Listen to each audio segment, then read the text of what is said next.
The Bordeaux hit my face like a slap from hell itself. Red drops scattered across my white dress shirt, staining the fabric and my pride in equal measure. Drake Torrin's weathered hand still gripped the crystal glass, his knuckles white with satisfaction. "Thanks, Dad," Calla Torrin chirped from across the mahogany dining table, her voice dripping with malicious glee. "Maybe that'll teach him some respect. Filthy pig." I felt my hands grip the chair beneath me, the leather creaking under the pressure. The entire Torrin family sat frozen around their New Year's dinner table, all except Ember, my wife, who studied her prime rib with the detached interest of someone examining roadside litter. Not a word, not even a glance. 23 years of military intelligence training kicked in. I stood slowly, wine dripping from my chin onto Drake's Persian rug. My voice came out steady, controlled. "Excuse me for a moment." I pulled out my phone and stepped into the hallway, past the oil paintings of Drake's construction empire, cranes, buildings, government contracts stretching back 40 years. The number I dialed belonged to a man I hadn't spoken to in 6 months. "Colonel, it's time." "About damn time, Holden. I was wondering when you'd finally grow a spine." I ended the call and returned to the dining room. 5 pairs of eyes tracked my movement as I reclaimed my seat. Drake's smirk had widened into something approaching genuine amusement. "Feel better now?" he asked. "Make your little phone call to Mommy?" "Much better, actually." I picked up my napkin and dabbed at the wine stains. "Lovely vintage, by the way. 2015, Margot?" 2016, Drake corrected automatically, then caught himself. His eyes narrowed. Calla leaned forward, her blonde hair catching the chandelier light. At 28, she still lived in Daddy's mansion, still collected allowance checks, still treated family dinners like her personal entertainment venue. "Who were you calling, Holden? Your therapist? Your bankruptcy lawyer?" She giggled at her own joke. "Business associate," I replied. "We're working on a project together. Government contracts, actually. Your father might find it interesting." The temperature in the room dropped several degrees. Drake set down his wine glass with deliberate precision. "What kind of government contracts?" "The kind that require very careful documentation, especially when it comes to materials procurement and installation verification." I smiled. "The Pentagon takes those things seriously these days." Ember finally looked up from her plate.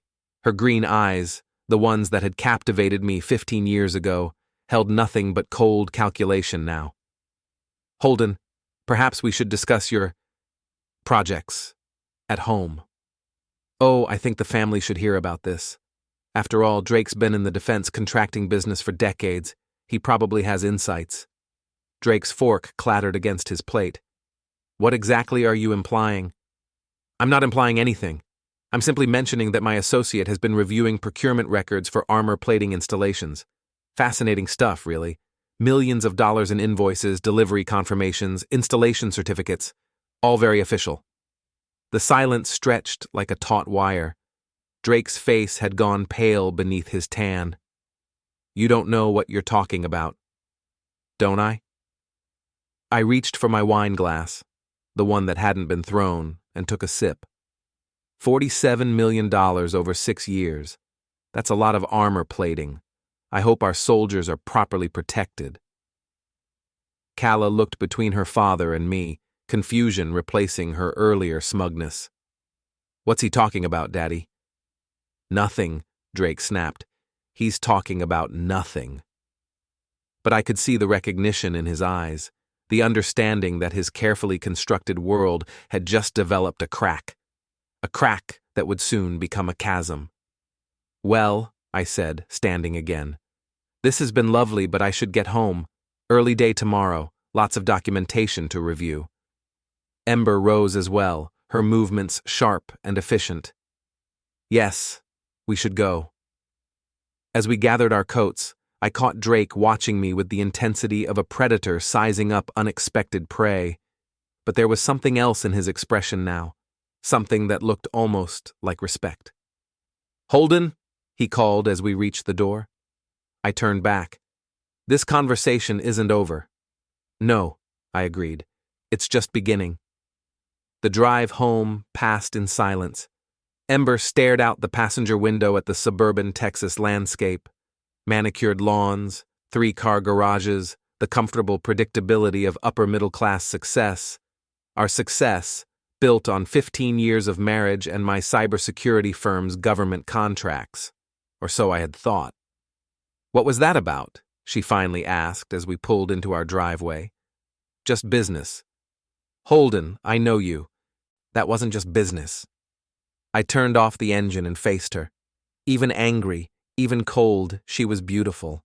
High cheekbones, perfect makeup, the kind of polished elegance that came from growing up with money. "You're right. It wasn't just business. It was personal." "Personal how?"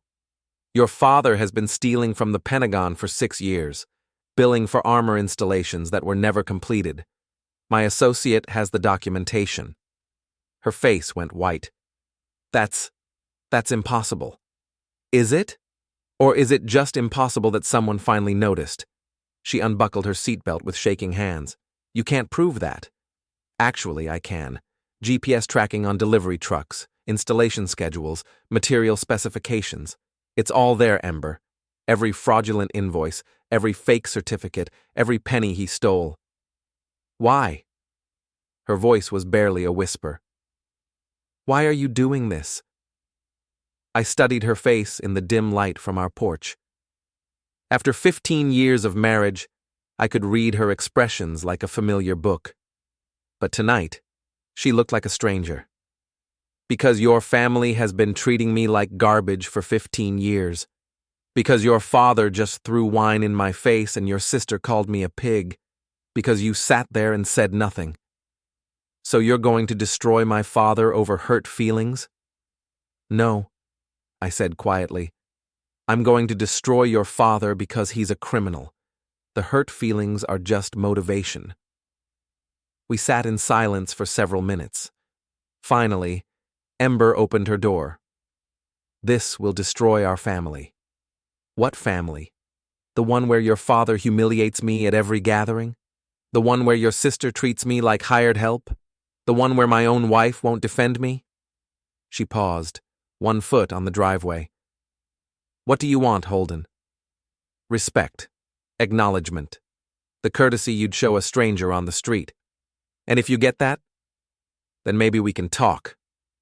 But as she walked toward the house, I knew it was too late for talking. The colonel was already pulling files, making calls, setting wheels in motion that couldn't be stopped. Drake Torrin had thrown wine in my face. His daughter had called me a pig. My wife had remained silent. They had no idea who they were dealing with. My home office occupied the converted garage behind our house, a sanctuary of monitors, servers, and classified-level security equipment left over from my defense intelligence days. At 3 a.m, with Ember asleep upstairs, I spread the colonel's files across my desk like a general planning a campaign. James Colonel Morrison had earned his nickname during 20 years of Army intelligence, most of it spent tracking procurement fraud in Iraq and Afghanistan. Retirement hadn't slowed him down. It had simply redirected his talents toward private investigation. And for the past 6 months, at my request, he'd been building a case against Drake Torrin. The evidence was overwhelming. $47 million in Pentagon contracts for armor plating installation on military vehicles. Delivery receipts showing materials shipped to Drake's warehouses. Installation certificates bearing forged signatures from military inspectors who had never set foot on Drake's properties. But the most damning evidence came from GPS tracking data I'd obtained through entirely legal means. As Drake's son-in-law, I'd had access to his corporate fleet management system during a family barbecue last summer. A few minutes with his laptop, a USB drive, and 6 months of patience had yielded a treasure trove of location data. The trucks that supposedly delivered armor plating to military bases had never left Travis County. Instead, they'd made regular trips to a storage facility outside Austin, a facility Drake owned under a shell company. My phone buzzed, Text message from the colonel. Package delivered. Check your secure email. I logged into an encrypted account and downloaded his latest findings.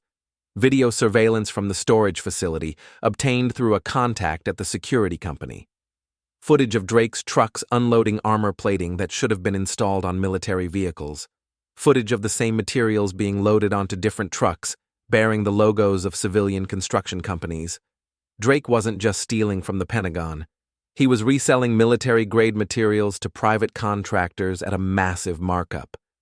But the procurement fraud was only the beginning. I opened another file, this one focused on my own downfall. 3 years ago, my cybersecurity firm had been thriving. Government contracts, corporate clients, a staff of 12 specialists. Then Zane Marinor's company had somehow obtained detailed information about my client base, my pricing structure, my proprietary security protocols. Within 6 months, I'd lost every major contract. Within a year, I was bankrupt. The colonel's investigation had traced the leak to its source, Drake Torrin. He'd used his Pentagon connections to access my classified client list, then fed the information to Marinor in exchange for construction contracts on Marinor's corporate facilities. My own father-in-law had orchestrated my professional destruction. The third file contained the most personal revelations. Property records showing that the house Ember and I had bought together was actually titled to one of Drake's LLCs. Ember had signed transfer documents 3 years ago, ostensibly for tax purposes. The transfer was supposed to be temporary, a 60-day arrangement to take advantage of some obscure depreciation loophole. 3 years later, the title had never been transferred back. According to Texas law, I had no legal claim to the home I'd been paying the mortgage on for 15 years, but the deepest cut came in the fourth file. Medical records that the colonel had obtained through channels I preferred not to examine too closely. Our son Nate's birth certificate listed me as the father, but the timeline raised questions I'd never allowed myself to ask.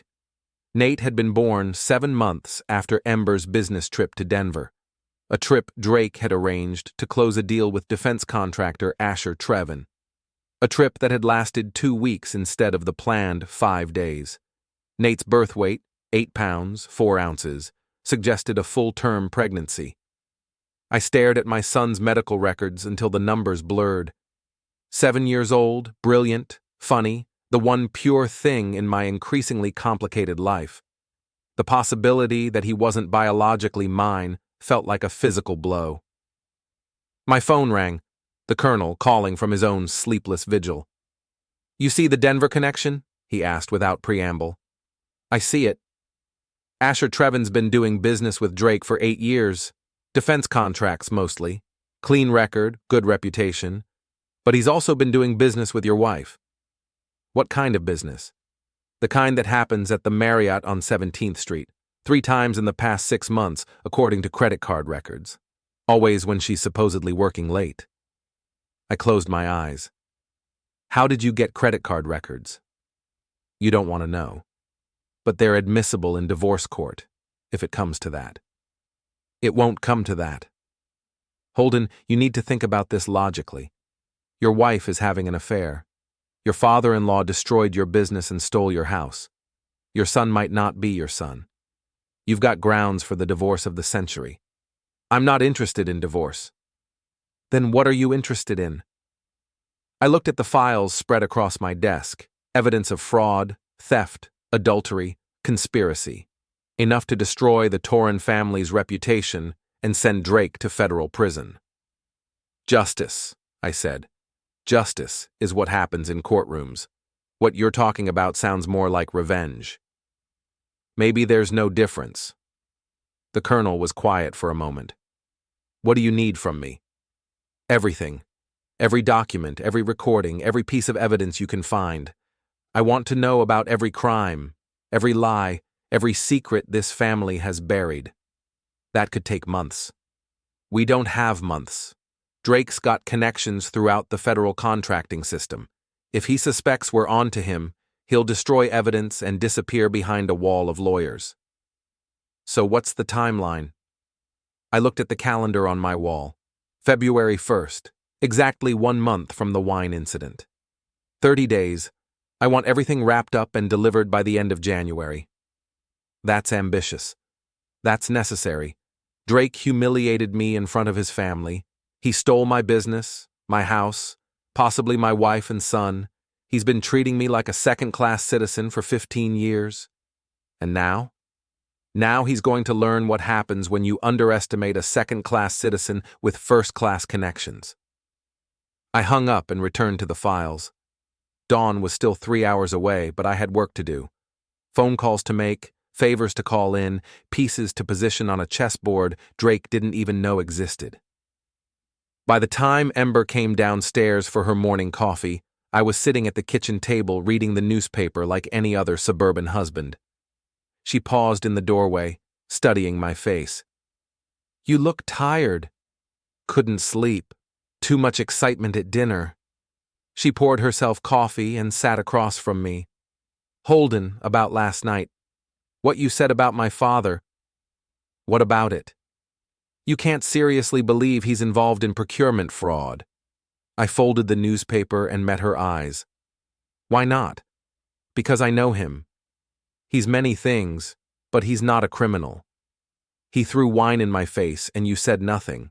What does that make him?" She flinched. "That was inappropriate. But it doesn't make him a thief." "Doesn't it? A man who steals respect from his son-in-law might steal other things too." "You're being paranoid." "Am I? Or am I finally paying attention?" She stood abruptly, coffee cup clutched in both hands. "I have to get to work. Give my regards to Asher." The cup slipped from her fingers and shattered on the tile floor. Coffee splashed across her business suit, dark stains spreading like spilled wine. "What did you say?" "I said give my regards to Asher Trevin. You are working with him on the Morrison account, aren't you?" Her face had gone pale. "How do you know about that?" "Lucky guess." She knelt to collect the broken pieces, her hands shaking. "It's just business, Holden." "I'm sure it is." But as she hurried upstairs to change clothes, I knew the truth. The Colonel's evidence was solid. My wife was having an affair with Asher Trevin, the same defense contractor who'd been helping her father steal from the Pentagon, the same man who might be my son's biological father. I pulled out my phone and sent a text message. "Colonel, accelerate the timeline. I want everything in 2 weeks." His reply came immediately. "Understood. Game on." The war had begun. 2 weeks later, I stood in the shadows of Drake's latest construction project, a federal office building rising from downtown Austin's skyline like a monument to his corruption. The Colonel's intelligence had led us here, to the night shift where the real business happened. "There," the Colonel whispered, pointing toward a convoy of trucks entering the construction site. "Third truck has the Croatian markings." I adjusted the night vision scope and focused on the license plates. The trucks bore Drake's corporate logos, but the containers they hauled told a different story. Shipping labels in Cyrillic script, custom stamps from Zagreb, serial numbers that didn't match any legitimate procurement records. "Illegal arms?" I asked. "Worse. Military hardware that was supposed to be destroyed after the Balkan conflicts. Drake's been importing decommissioned weapons and selling them to private military contractors." We watched as workers unloaded crates from the trucks and carried them into the building's basement. The operation moved with practiced efficiency. No wasted motion, no unnecessary conversation. This wasn't their first shipment. "How long has this been going on?" "Best guess? 5 years, maybe longer. The Croatian connection goes back to his army days. Drake served in Bosnia during the peacekeeping mission." I lowered the scope. "That's where he met his contacts. That's where he learned the system. Military surplus, gray market dealers, customs officials who look the other way for the right price." My phone buzzed with a text message from Ember. "Working late again. Don't wait up." I showed the message to the Colonel. He checked his watch, 11:30 p.m. "Marriott on 17th Street?" he asked. "Most likely." Want me to verify? No, I want you to focus on this. I gestured toward the construction site. How do we prove what they're doing? GPS trackers on the trucks. I've got military-grade units that'll transmit location data for 6 months. Once we know their routes, we can map the entire distribution network. And then? Then we call our friend at the FBI. Agent Tessa Hartline had been my contact at the Bureau during my defense intelligence days. She specialized in procurement fraud and had been looking for a case that would make her career. Drake Torrin's operation would give her everything she needed. We spent the next hour planting GPS trackers on Drake's truck fleet. The colonel moved like a ghost through the construction site, his army training evident in every silent step. I provided overwatch, monitoring security cameras and radio frequencies. By 1 a.m., we had tagged 12 vehicles and documented the Croatian weapons transfer with high-resolution photographs. Enough evidence to launch a federal investigation. As we prepared to leave, my phone rang. Ember's name on the caller ID. "Where are you?" she asked, her voice tight with suspicion. "Home. Where are you?" "I told you, working late." "At the Marriott?" Silence stretched between us like a chasm. Finally, she spoke. "What's that supposed to mean?" "It means I know about Asher. I know about the hotel rooms, the business trips, the late nights that aren't actually work. Holden, I don't know what you think. I think my wife is having an affair with the same defense contractor who's been helping her father steal from the Pentagon. I think our marriage has been a lie for at least 8 months, possibly longer." "You're being ridiculous." "Am I? Then come home. Right now. Leave your meeting with Asher and come home." Another silence, longer this time. "I can't. This is important." "More important than your marriage?" "It's not what you think." "Then explain it to me." But the line had gone quiet. Not the click of a disconnected call, just the hollow silence of someone who had nothing left to say. I pocketed the phone and followed the colonel toward our extraction point. Behind us, Drake's construction site hummed with illegal activity, weapons trafficking, procurement fraud, conspiracy to defraud the federal government. But the real crime was simpler and more personal. A family that had never accepted me, a wife who had betrayed me, a father-in-law who had stolen my livelihood and my dignity. "You okay?" the colonel asked as we reached our vehicle. "Fine." "You don't sound fine." "I'm angry. There's a difference." "Angry enough to see this through?" I looked back at the construction site, then at my phone where Ember's lies still echoed in my memory. More than enough. The next morning brought news that changed everything. The colonel called at dawn with information that made our midnight surveillance seem trivial. "Drake's got cancer," he said without preamble. "What kind?" "Pancreatic, stage 4. His oncologist gives him 8 weeks, maybe 10. I sat up in bed, suddenly wide awake. "How do you know?" "Medical records. Don't ask how I got them, but they're legitimate. He's been undergoing treatment for 3 months. "Does the family know?" "Ember knows. Calla knows. They've been keeping it quiet." I looked across the bedroom at my wife's empty side of the bed. She'd come home after 2 a.m. and left before I woke up. No conversation, no explanation, no acknowledgement of our midnight phone call. "That explains the timeline," I said. "What timeline?" "Drake's been more aggressive lately, more hostile. If he's got 8 weeks to live, he wants to settle scores before he goes. Including his score with you. Especially his score with me." The colonel was quiet for a moment. "This changes things, Holden. A man facing his final weeks might do desperate things." "Like what?" "Like eliminate threats to his family's future. You've got evidence that could destroy his legacy and send his daughter to prison. That makes you dangerous." I considered this. Drake Torrin had spent 40 years building his construction empire. His reputation, his wealth, his family's security, all of it depended on keeping his crimes hidden. He can't eliminate evidence that's already in federal hands. He can eliminate the source of that evidence. The implication hung between us like a loaded weapon. Drake was facing his final weeks with nothing left to lose. A man in that position might consider options that would normally be unthinkable. I can handle Drake. Can you handle Asher? Can you handle corrupt judges and bought prosecutors and all the other pieces of Drake's network? What are you suggesting? I'm suggesting we accelerate the timeline again. Get everything to the FBI today. Let them handle the arrests while Drake's still weak from chemotherapy. But I had a different idea.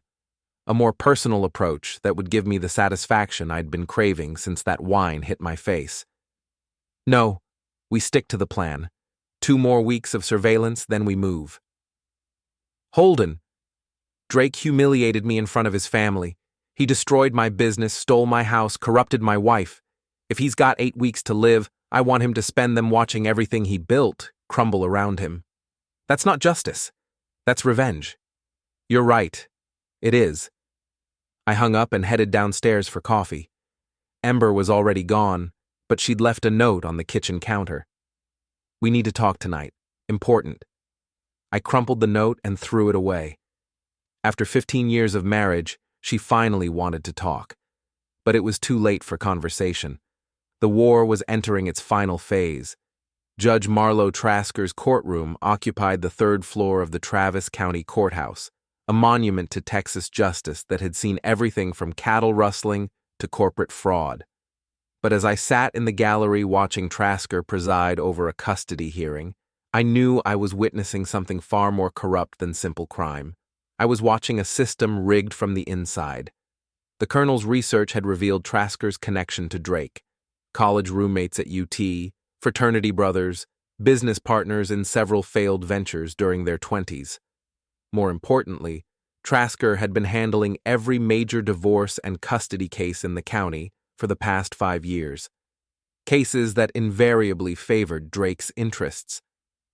The hearing I was observing involved a construction worker named Miguel Santos who was fighting for custody of his daughter. Santos had discovered safety violations at one of Drake's job sites and reported them to OSHA.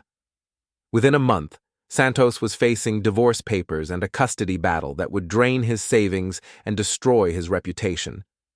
Trasker ruled against Santos on every motion, denied every request for continuance, and awarded full custody to Santos's ex-wife, who had conveniently found employment with one of Drake's subsidiary companies. Mr. Santos, Trasker intoned from the bench. This court finds your living situation unsuitable for a minor child.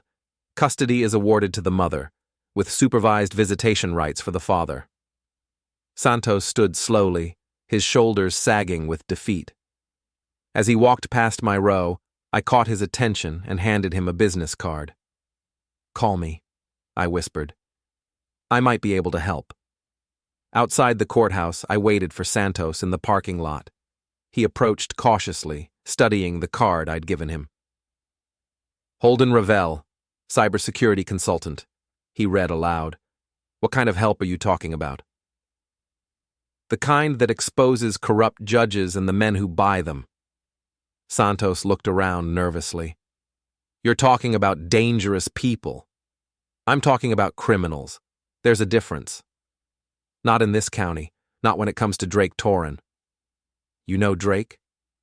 "I worked for him for 3 years. Good pay, steady work, until I started asking questions about the safety protocols." "What kind of questions?" Santos pulled out his phone and showed me a series of photographs. Construction workers without proper safety equipment, structural supports that didn't meet code specifications, electrical installations that violated federal standards. I reported this to OSHA. 2 weeks later, my wife filed for divorce. 1 month later, I'm in Trasker's courtroom fighting for my daughter. I studied the photographs. They showed systematic safety violations that could result in serious injuries or structural failures. The kind of violations that could shut down Drake's operation if the right people saw them. Would you be willing to testify about what you witnessed? To who? Trasker? He's in Drake's pocket. Not to Trasker. To federal investigators. Santos's eyes widened. FBI? Among others. I'm building a case against Drake that goes far beyond safety violations, procurement fraud, weapons trafficking, judicial corruption. Your testimony could be crucial. And in exchange, you get your daughter back, and Drake gets what he deserves. Santos was quiet for several minutes, weighing his options. Finally, he nodded. What do you need from me? Everything. Documentation, photographs, witness statements, financial records. I want to know about every corner Drake cut, every law he broke, every person he hurt. That's a long list. I've got time. But even as I said it, I knew time was running short. Drake's illness was progressing rapidly, and desperate men make dangerous decisions. That evening, I found Ember waiting for me in our living room. She'd changed from her business suit into jeans and a sweater, the casual clothes she wore when she wanted to appear vulnerable and approachable. We need to talk, she said. About what? About us, about our marriage, about the accusations you've been making. I sat across from her, maintaining distance. What accusations? You know what accusations. About me and Asher, about my father's business practices, about our family. Are they accusations if they're true? She flinched. They're not true. Which part? The affair with Asher? Your father's procurement fraud? The fact that our house is titled to one of his companies? How do you know about the house? I know about a lot of things, Ember. The question is, what are you going to do about it? She leaned forward, her green eyes bright with unshed tears. I'm going to ask you to stop. Whatever investigation you're conducting, whatever evidence you think you have, I'm asking you to let it go. Why? Because it will destroy innocent people. My father, my sister, our son. Our son? The question hung between us like a blade. Ember's face went pale. Of course our son. Nate is your son, Holden. Is he? Because the timeline suggests otherwise. What timeline? I pulled out a folder containing Nate's medical records, birth certificate, and a calendar showing Ember's Denver trip. Nate was born 7 months after your business trip with Asher. His birth weight suggests a full-term pregnancy. Ember stared at the documents as if they were written in a foreign language. You had our son investigated? I had questions. The investigation provided answers. He's your son, she whispered. Prove it. How? DNA test. Simple, quick, definitive. She stood abruptly and walked to the window, her back to me. I can't believe you'd doubt something like that. I can't believe you'd give me reason to doubt it. I never... She stopped, then started again. My relationship with Asher is professional. Hotel receipts suggest otherwise. She spun around. You've been spying on me? I've been protecting myself, and our son, if he is our son. He is. Then you won't mind the DNA test. She was quiet for a long time, staring out at our suburban neighborhood. Finally, she spoke without turning around. My father is sick, Holden. Very sick. I know. He doesn't have long. Maybe 2 months. I know that too. Then why are you doing this? Why are you trying to destroy him in his final weeks? I stood and joined her at the window. Outside, our neighbors were living their normal lives, walking dogs, checking mail, washing cars, the comfortable routine of people who didn't know their world was about to collapse. Because he destroyed me first. Because he stole my business, my house, my dignity. Because he threw wine in my face and your sister called me a pig and you said nothing. So this is about hurt feelings? This is about justice. Your father is a criminal, Ember. He's stolen millions from the Pentagon, trafficked illegal weapons, corrupted federal judges. He's hurt innocent people to protect his empire. And you're going to hurt innocent people to destroy it. The only innocent people are his victims. Everyone else made their choice. She turned to face me, tears streaming down her cheeks. What about our marriage? What about our family? What marriage? When was the last time you looked at me with anything besides contempt? When was the last time you defended me against your family's attacks? I love you. No, you don't. You love the idea of me, the stable husband, the reliable provider, the man who will never embarrass you at country club functions. That's not true, isn't it? Then leave Asher. Cut ties with your father's business. Stand by your husband instead of your family. She opened her mouth to respond, then closed it again. The silence stretched between us until it became an answer in itself. I thought so, I said. My phone buzzed with a text from the colonel. Emergency. Meet me at the usual place. I grabbed my jacket and headed for the door. Where are you going? Ember called after me. To finish what your father started.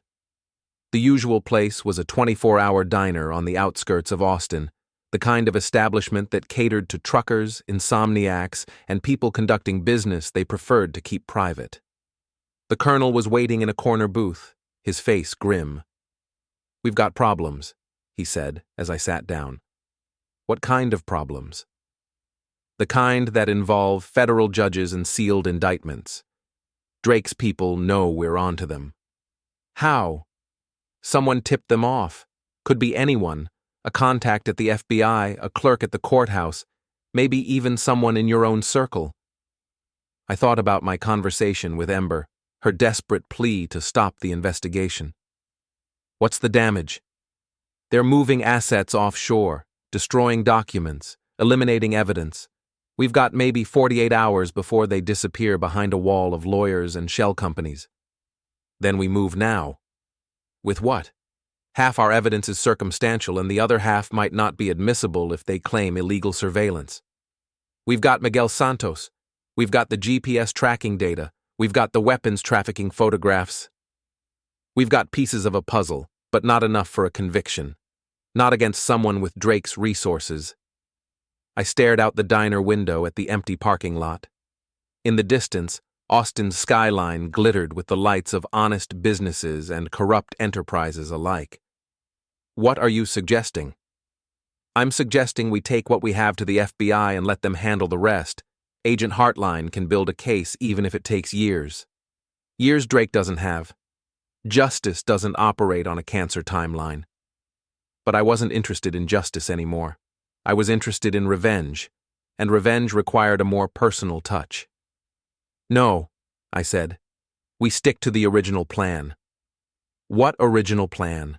The situation has changed. The situation has accelerated, but the plan remains the same. Which is?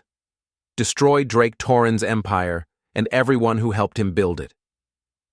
The colonel studied my face in the dim diner light. You're talking about something beyond legal prosecution.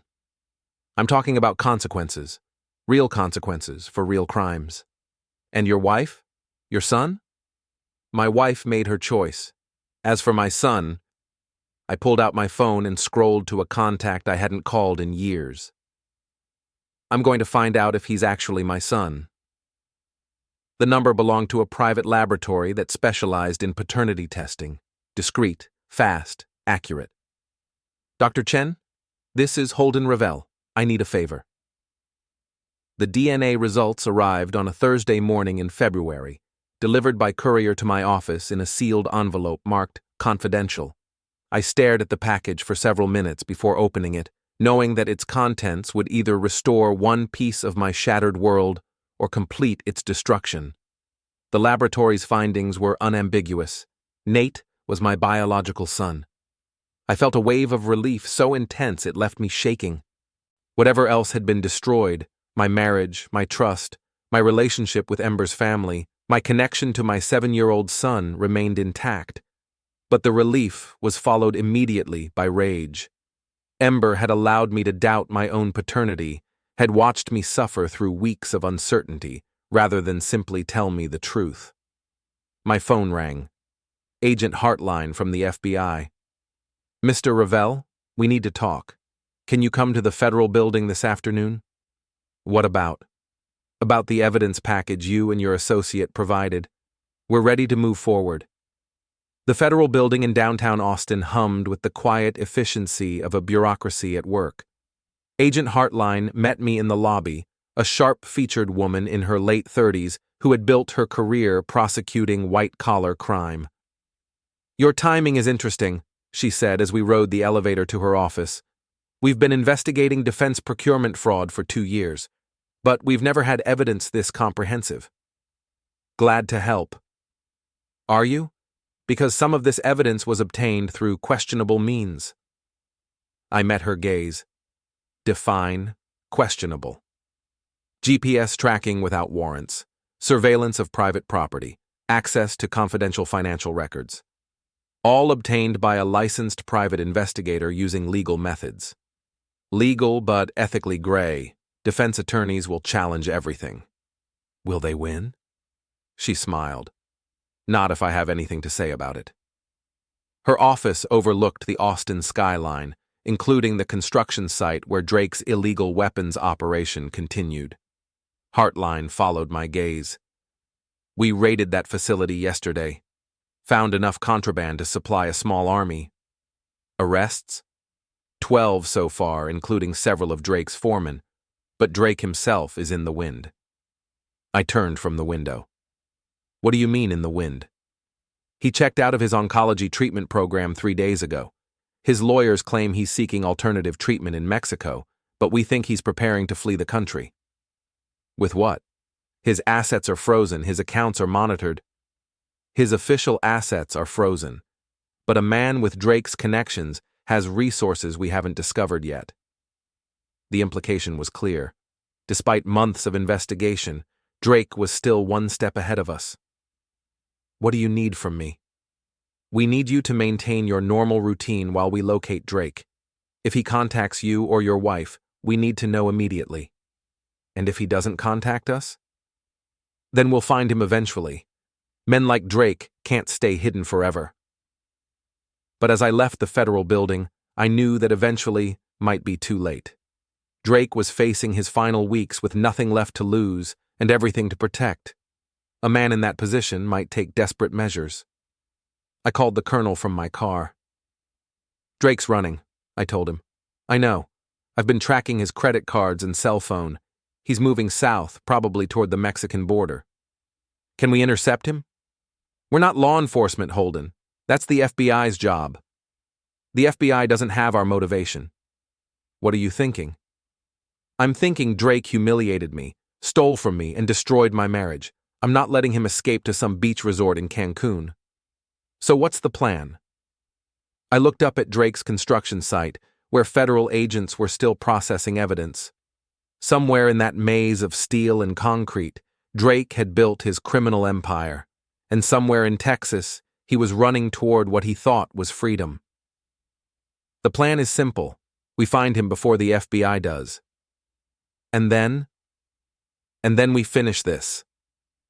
That evening, I returned home to find Ember packing suitcases in our bedroom. She looked up as I entered, her face pale but determined. "I'm leaving," she said. "Where are you going?" "I don't know yet. Away from here. Away from this mess." "What about Nate?" "He's coming with me." I sat on the bed, watching her fold clothes with mechanical precision. The DNA test came back. Her hands stilled. "And?" "He's my son," she resumed packing. "I told you he was." "You also let me doubt it for weeks." "You chose to doubt it. I can't control your paranoia." "My paranoia? You're having an affair with Asher Trevin. You've been lying to me for months." She turned to face me, her green eyes blazing. "Yes, I'm having an affair. Yes, I've been lying. But not about Nate." "Why? Why Asher? Why now?" "Because you've been distant for years. Because you've been more interested in your computers than your family. Because Asher treats me like a woman instead of a business partner." "So this is my fault?" "This is nobody's fault. It's just what happened." I stood and walked to the window. Outside, our neighborhood continued its normal routine, oblivious to the federal investigation, the family crisis, the personal betrayal unfolding behind our suburban facade. "Your father's on the run," I said. "I know. The FBI is looking for him." "I know that too." "Do you know where he is?" She was quiet for several moments. No. But you know how to contact him. Holden, please. Just let us go. Let us disappear quietly. Us? Nate and me. We'll go somewhere far away, start over. You can have the house, the business, everything. The house is titled to your father's company. I don't actually own anything. Then we'll transfer it back. Can you? Without Drake's signature? She sat heavily on the bed, surrounded by half-packed suitcases. I don't know. Maybe. The lawyers will figure something out. The same lawyers who are representing your father against federal racketeering charges? He's not a racketeer. He made some mistakes. $47 million in procurement fraud isn't a mistake. Weapons trafficking isn't a mistake. Judicial corruption isn't a mistake. You don't understand the pressure he was under. The competition, the regulations, the government bureaucracy. I understand that he's a criminal. I understand that he destroyed my business to protect his own interests.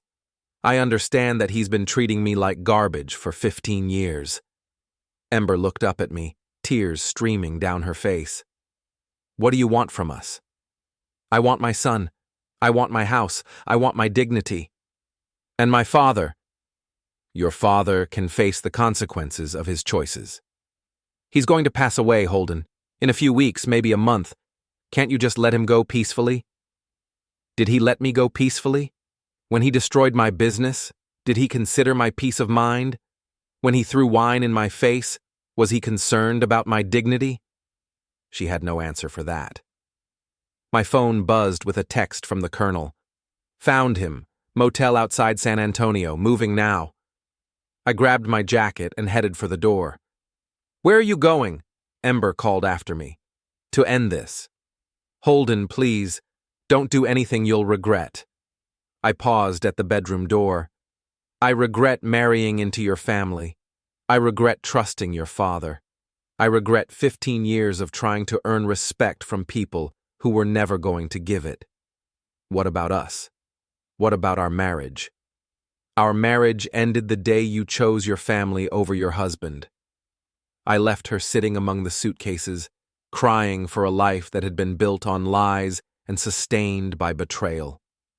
The drive to San Antonio took 2 hours through the Texas hill country.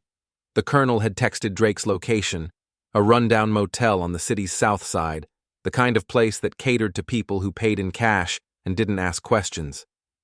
I found the colonel waiting in the parking lot, surveillance equipment spread across his dashboard. Room 127, he said. Been there since yesterday. No visitors, no phone calls, no movement, except trips to the vending machine. Is he alone? As far as I can tell. But he's got a rental car with Mexican plates, planning to cross the border tomorrow morning. I studied the motel through binoculars. Drake's room was on the ground floor, curtains drawn, no signs of activity. What's the plan? We wait for him to come out, then we confront him. And then? And then we get the answers we've been looking for. We didn't have to wait long.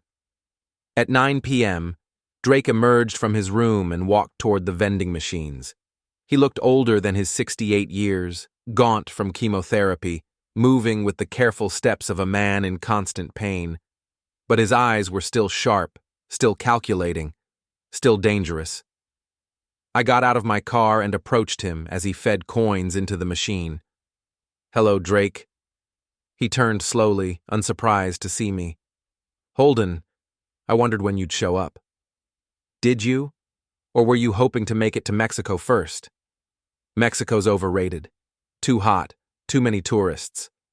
Too many extradition treaties. He smiled, the same condescending expression I'd endured at 15 years of family dinners. You always were smarter than you looked. Smart enough to destroy your empire. My empire was always temporary. Cancer has a way of putting things in perspective. Does it? Because from where I'm standing, it looks like you're running away from the consequences of your crimes. I'm running toward peace. There's a difference. The colonel approached from behind, cutting off Drake's retreat to his room. Mr. Torrin, he said formally. We need to talk. Drake looked between us, assessing his options. Finally, he shrugged. Talk about what? About the 47 million you stole from the Pentagon.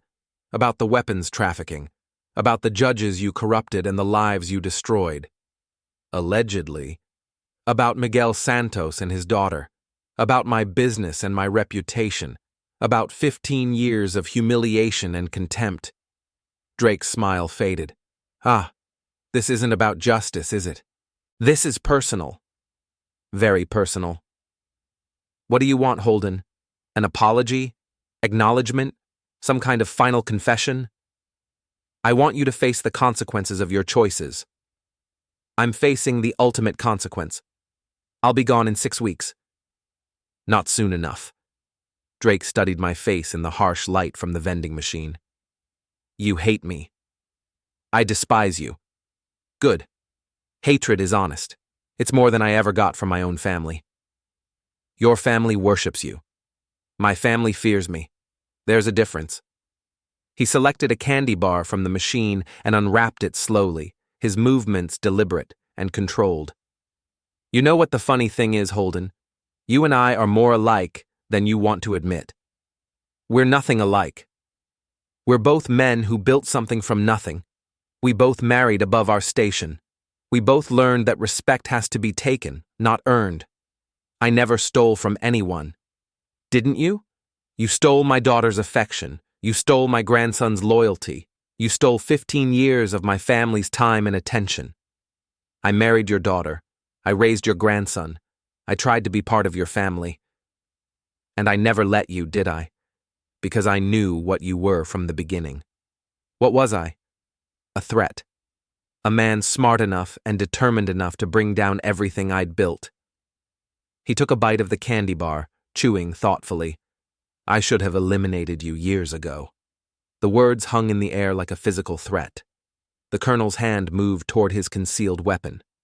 But I didn't, Drake continued, because Ember loved you and I loved her, so I settled for making your life miserable instead. Mission accomplished. Was it? Because here you are, having destroyed my business, my reputation, my legacy. Doesn't feel like I won, does it? You didn't win. You lost everything. Did I? Or did I teach you something valuable? Like what? Like how to be ruthless. Like how to use power. Like how to destroy your enemies completely. I stared at him, understanding dawning. You wanted me to fight back. I wanted you to be worthy of my daughter. 15 years of humiliation, and you finally grew a spine. So this was all a test? This was all preparation for the man you'd need to become to protect my family after I'm gone. Your family doesn't need protection. They need consequences. Drake finished his candy bar and crumpled the wrapper. Same thing in the end. He walked past us toward his room, moving with the dignity of a man who had accepted his fate. Drake, I called after him. He turned back. The wine, New Year's dinner. Why? Because you needed motivation, and because I wanted to see if you'd finally had enough. And now? Now I know my grandson will be raised by a man who won't let anyone push him around. He disappeared into his room, leaving the colonel and me standing in the parking lot. What now? The colonel asked. I pulled out my phone and dialed Agent Hartline's number.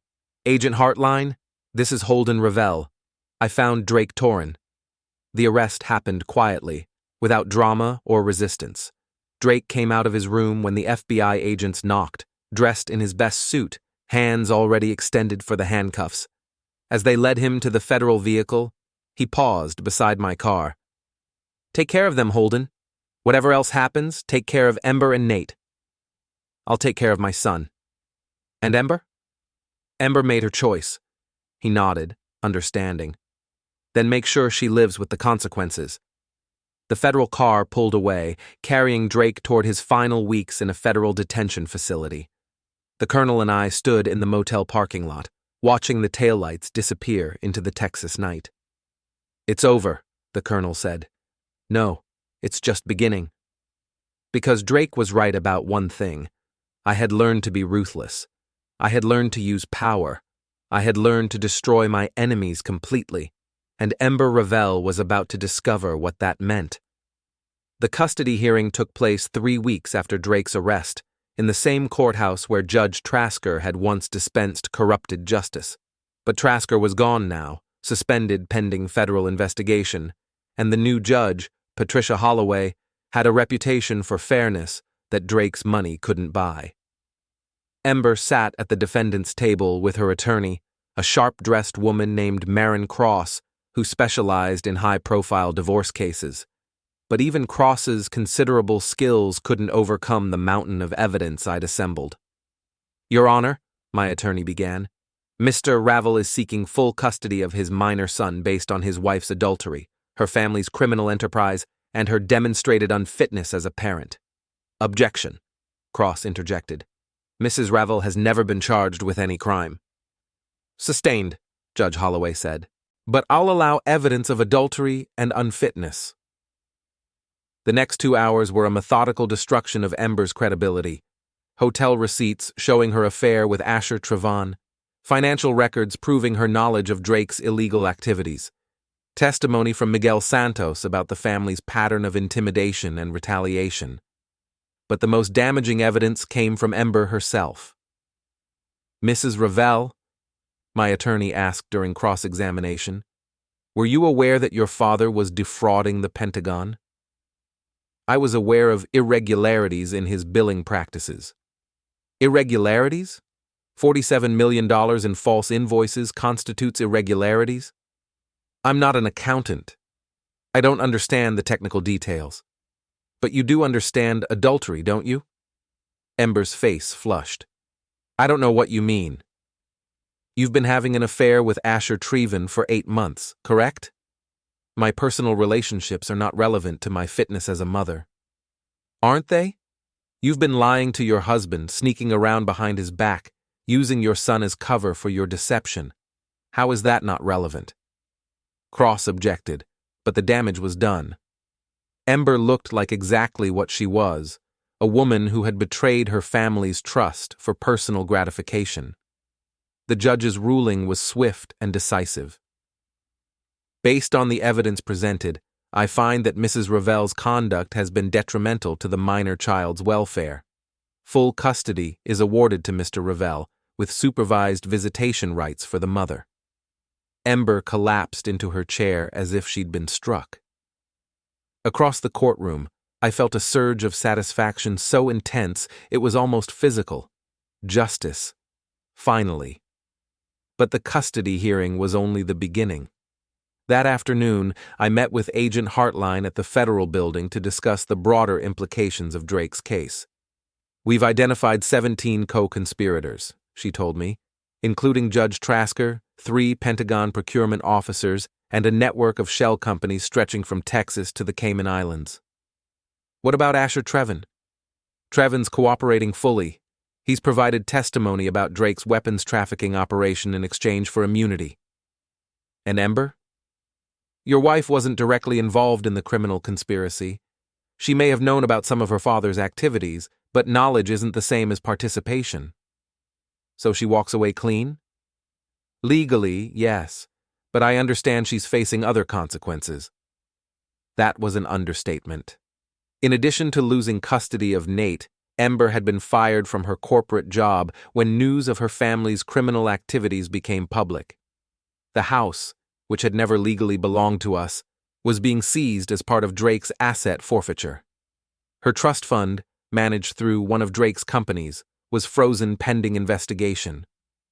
Within 3 weeks, she'd gone from wealthy socialite to unemployed single mother with supervised visitation rights. "There's something else," Hartline continued. "Drake wants to see you." "Why?" "He says he has information that might interest you. About your son." The federal detention facility in downtown Austin was a concrete monument to bureaucratic efficiency. I passed through multiple security checkpoints before being escorted to a small visiting room where Drake waited in an orange jumpsuit.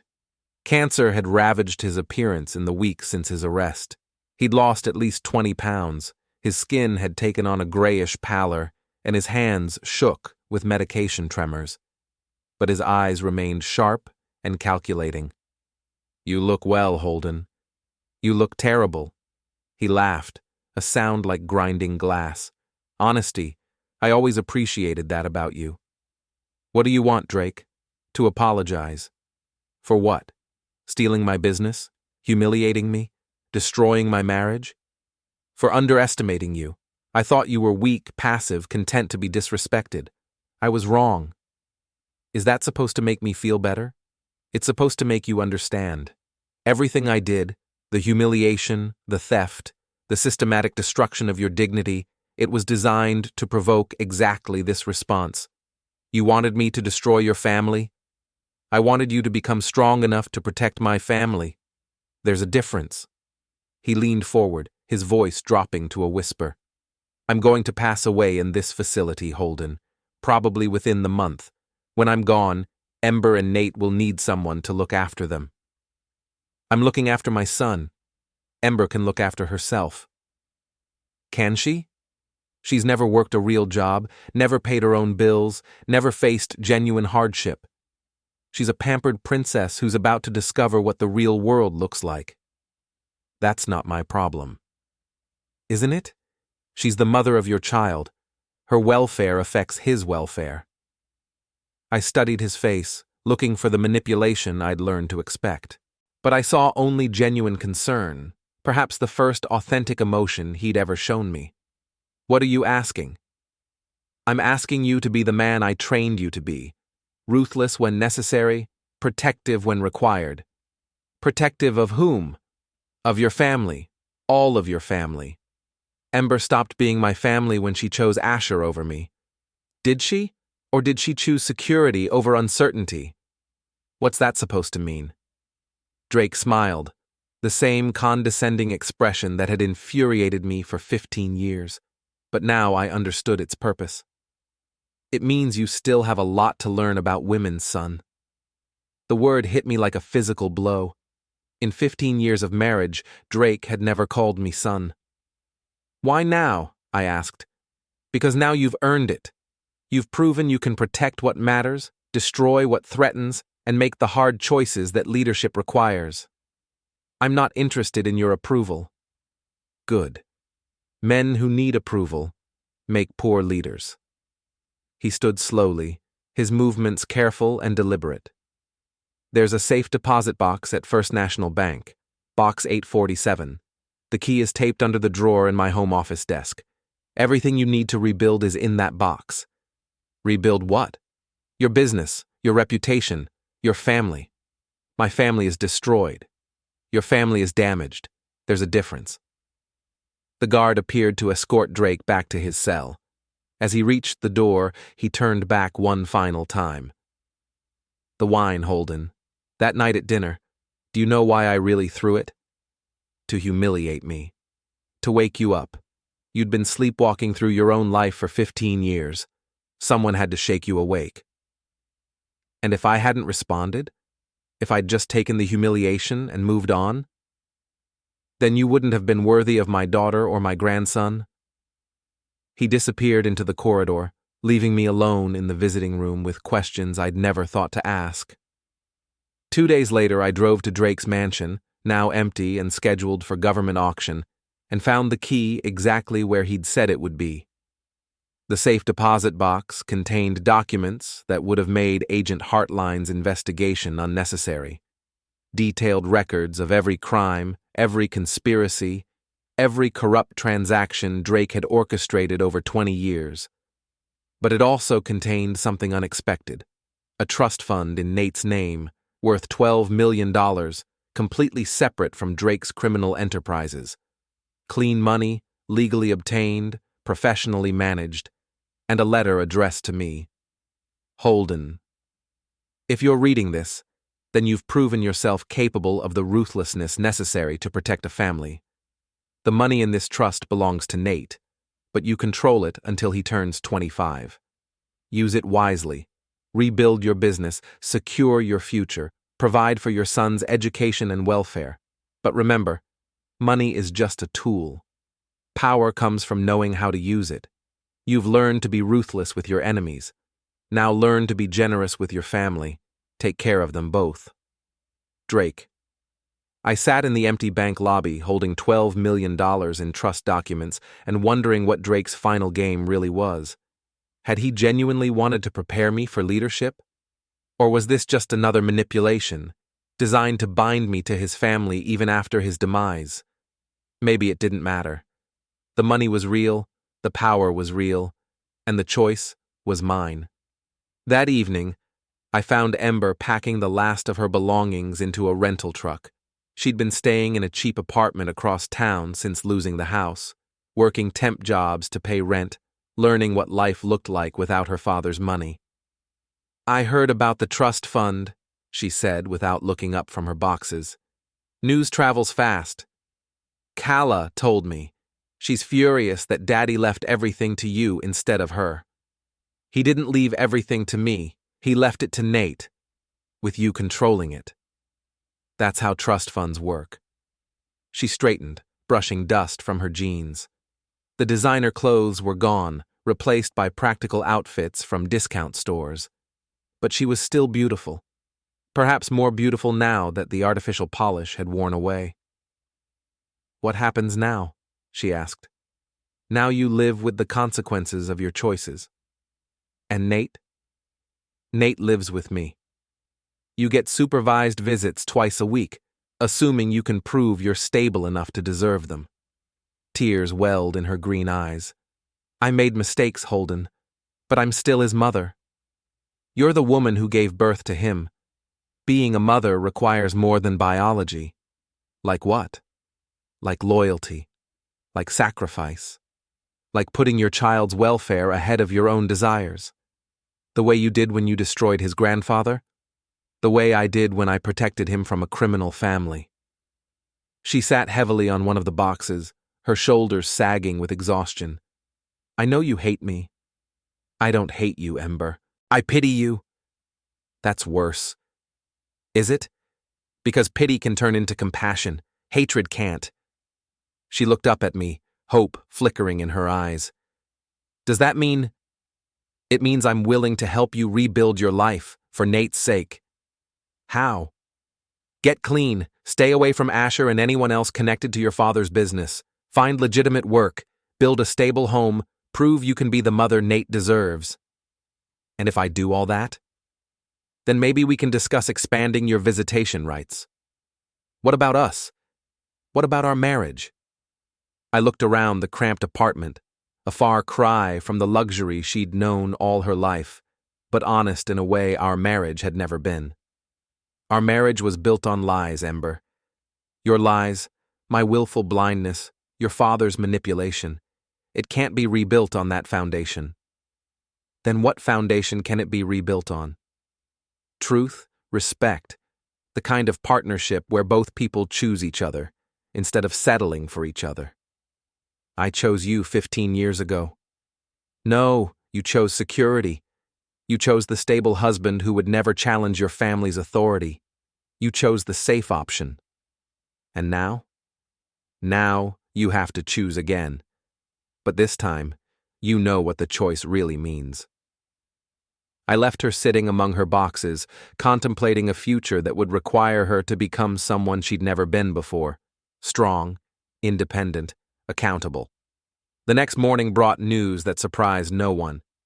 Drake had passed away in federal custody, his body finally succumbing to the cancer that had been consuming him for months. The funeral was a small, private affair, just family and a few close friends who hadn't been indicted alongside him. I attended with Nate, who was too young to understand the complexities of his grandfather's legacy, but old enough to mourn the loss of someone who had loved him. Calla approached me after the service, her face streaked with tears and makeup. "This is your fault," she hissed. "Daddy would still be alive if you hadn't destroyed him. Your father was going to pass away regardless. Cancer doesn't care about federal investigations. He could have spent his final weeks at home, surrounded by family, instead of locked in a cage like an animal.